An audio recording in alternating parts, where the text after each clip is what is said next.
Então, gente, é muito importante conhecer o fenômeno da variação, porque nós descobrimos que nem tudo na língua varia, né? Isso é interessante, porque eu venho falando de variação, tudo varia? Não, nem tudo varia. Por exemplo, a gente tem aqui esse sonzinho, né, do F, do f, né? Lembrando aí das minhas aulas de fonética e fonologia, né? Reproduzindo o som, né, separadamente. De fofoca e de farofa, né? E aí a gente tem esse som que é representado com a letrinha F. E o que que acontece? Até hoje, ninguém nunca descobriu no Brasil pessoa que pronuncie esse F de forma diferente, né? Então todo mundo fala fofoca usando esse F e fala farofa usando esse F, né? Esse F, ele não varia na língua portuguesa. Todo mundo no Brasil fala fofoca, farofa, né? Esse F não varia, tá? A mesma coisa acontece com artigo definido mais substantivo, tá? A ordem disso, né? Ninguém fala, por exemplo, casa A. Todo mundo fala, a casa de fulano pegou fogo, né? Ninguém fala assim, casa A fulano pegou fogo. A gente sempre usa artigo definido antes de substantivo, né? Ou não usa o artigo definido, né? Ou quando usa, usa antes do substantivo, tá? Então isso também não varia na língua portuguesa, tá vendo? Nem tudo varia na língua portuguesa. Todo mundo de norte a sul fala a casa. E todo mundo de norte a sul fala fofoca e farofa, usando esse Fzinho, né? Pode até variar o R ali de farofa, né? Farofa ou farofa, né? Tem registros diferentes. Mas o F, o sonzinho representado pela letra F, todo mundo usa da mesma forma, tá? E aí agora a gente vai falar um pouco sobre mudança linguística, né? Mudança linguística, anotem, é uma consequência natural da variação, né? Somos nós que o tempo inteiro estamos transformando e modificando inconscientemente a língua que falamos, né? Então, variação e mudança são duas faces da mesma moeda, né? Que é a moeda da língua, da linguagem humana. Gente, nenhuma língua está parada, né? Nenhuma língua está parada no tempo, né? A sociedade não é a mesma de 50 anos atrás, por exemplo, né? Muitas coisas que aconteceram e a língua, para acompanhar e dar conta dessas novas atualidades, também vai se transformando, tá? Então, por exemplo, a gente fala palavras hoje que não eram palavras usadas há 50 anos atrás. Ou se eram usadas de forma diferente, né? Um exemplo muito interessante que os jovens estão utilizando muito, que é o ainda.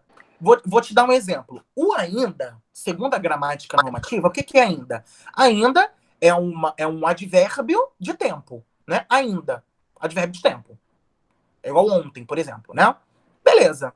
A gramática normativa já instaurou isso há muito tempo. Ainda é uma palavra que pertence à classe gramatical dos advérbios, né? E é um advérbio de tempo. Ainda. E aí os jovens, o que estão usando hoje? Estão usando ainda como muito mais um advérbio de afirmação do que qualquer outra coisa, né? Então, eu falo assim para você, Monique. Monique, você vai no casamento da Mariana? Aí você vira e fala para mim assim, pô, ainda, né? Ainda. Tipo assim, claro que eu vou, né? Óbvio que eu vou, tô lá contigo. Então, esse ainda tem sido usado, né, pelo que eu tenho observado, né? Pode ser, inclusive, que ele já tenha tomado outros significados. Mas esse ainda, ele está sendo muito usado como uma espécie de afirmação, né? A galera usa muito no Twitter também, né? O ainda. Mas isso é um exemplo para a gente entender que a língua de 50 anos atrás não é a mesma língua de hoje. E por isso que existe toda essa crítica à gramática normativa. Porque a gramática normativa, ela parou no tempo, né? Ela não acompanha, de fato, a língua. E aí um exemplo muito interessante, que eu gosto muito de também usar com meus alunos, é o exemplo da receita de bolo, do professor Marcos Banho. Esse exemplo é muito interessante porque faz a gente refletir sobre essa questão da gramática normativa. Por exemplo, a receita de um bolo é um bolo? Não, né? A receita de um bolo, o que é uma receita de um bolo? É uma prescrição, né? A receita de um bolo, ela é, sei lá, uma norma padrão, né? Tem que seguir aquilo ali. As medidas já estão todas separadinhas, né? A gente obrigatoriamente tem que seguir aquilo ali. Senão o bolo queima, ou sola, sei lá o que acontece com o bolo, né? Então a receita de um bolo é uma. Eu estou tentando achar aqui uma palavra que defina o que é uma receita. A receita é algo. A gente pode comparar a receita de um bolo como se fosse uma lei, né? É como se fosse a receita, a gramática e a língua como se fosse o bolo, né? Exato, é exatamente isso. É como ele também dá o exemplo do mundo e do mapa. O mapa, o mundo não é a mesma coisa que o mapa, né? Temos um mapa e o mundo não é a mesma coisa. Então é como se a língua fosse totalmente diferente da gramática, é isso? Seria Isso, por... da gramática normativa, né? Essa metáfora que ele usa é para fazer justamente essa crítica à gramática normativa, né? Porque a distância é enorme da receita de um bolo para um bolo de verdade, né? O bolo materializado, o bolo ali que está pronto para comer, né? A receita de um bolo, ela não passa de uma prescrição. E o bolo o que é real, né? É a verdade, tá ali. É real, né? É palpável. E aí a língua é um bolo, né? A língua é palpável. A língua tá ali. Ela não é assim, tá no plano das ideias, né? Ela não tá numa receitinha. Ela não tá numa gramática normativa. A língua, ela já está ali, né? O bolo tá ali, pronto. A língua é isso, né? Claro, a língua não tá pronta, né? Como eu venho trazendo aqui para vocês desde o começo, porque a língua vai mudando, né? E algo que tá pronto não muda, né? Ou muito dificilmente não muda. Mas enfim. Então, essa metáfora é muito boa, né? Da gente, inclusive, anotar aí. A receita de um bolo é igual gramática normativa e o bolo é igual língua, né? Então vamos lá. Variação é a multiplicidade da língua no momento. Isso também é importante da gente anotar. Variação é isso. A variação é a multiplicidade da língua no momento, tá? No momento. E a mudança é o que aconteceu ou vai acontecer com a língua, tá? E aí eu vou trazer exemplos para vocês. Olha esse exemplo aqui interessante. O verbo latino, né? O lasciare. E a gente também tem aí a forma encontrada no português, né? Deixar. Então, o que aconteceu para lasciar e virar deixar, né? Aconteceram muitas coisas, né, gente? Muitas coisas mesmo. Então, a coisa é mais complicada que isso, né? Porque para ter passado de uma forma para outra, no meio do caminho teve que ter variação, né? Então, leixar é a forma mais antiga que a gente encontra na língua, né? Obviamente, a gente não tem um gravador de uma pessoa falando leixar, mas a gente tem isso escrito, né? Eu trouxe aí até para vocês uma imagem da carta de Pero Vaz Caminha, né? Que é a carta, ele usa leixar, ele usa esse verbo na forma latina, né? Então a gente tem um registro de leixar na escrita, e aí ele aparece na carta de Pero Vaz Caminha, no seguinte trecho, né? Tem um trecho que ele escreve assim, ó: não deixarei de dar a vossa majestade notícias. Não deixarei. Né? Então, até por volta de 1500, Então existia a forma deixar, né? É como se ele dissesse, não deixarei de dar a vossa majestade notícias, né? Não vou te deixar sem a fofoca. É o que ele quis escrever, né? Não vou te amparar, vou sempre mandar aí as fanfics. E aí a gente tem depois o quê? A gente tem deixar. Deixar é a forma como aparece, né, no português, mas muito mais na escrita do que na fala.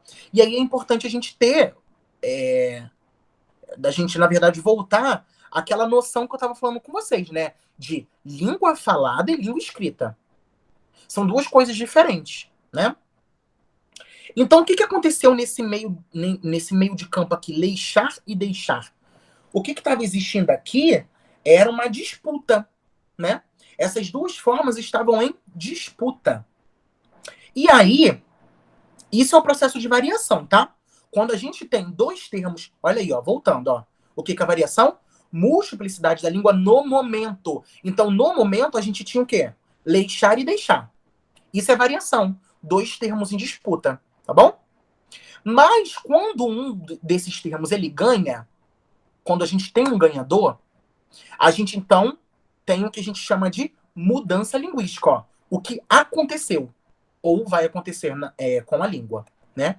Então aqui nesse momento a gente teve, um pouquinho depois de 1500, a gente teve uma mudança linguística, né? Então, leixar deixou de existir e quem ganhou a disputa foi deixar, né?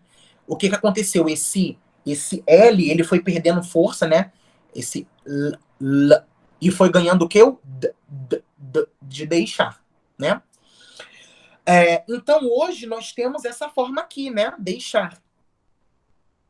E aí, por que aconteceu isso? Porque o L e o D são duas consoantes aparentadas. São chamadas de consoantes dentais. São produzidas quase no mesmo ponto de articulação, né? E aí é muito interessante porque, professor, isso acontece de uma hora para outra, né?